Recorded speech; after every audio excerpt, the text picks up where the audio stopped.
नमस्कार मित्रांनो, मी मयुरी वाघमारे. बसचं तर मला कधी समजतच नाही. कधी मी वेळेवर येते तर कधी बस वेळेवर येते. आणि आज बस नेमकी 20 मिनिट लेट होती. पण असो, ऑफिसमध्ये गेल्या गेल्या मला आणि रोशनीला क्यूट सरप्राईज भेटलं, तेही नेहा आणि हर्षीकडून.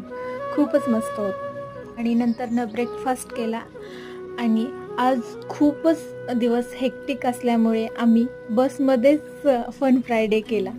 खूप एन्जॉय केलं.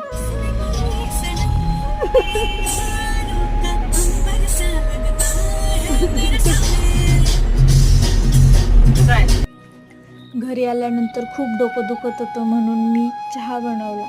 अद्रक टाकून चहा पिल्यानंतर खरंच खूपच मस्त वाटतं. मग असा माझा दिवस हा चहा पिऊन एंड झाला. Bye bye, good night.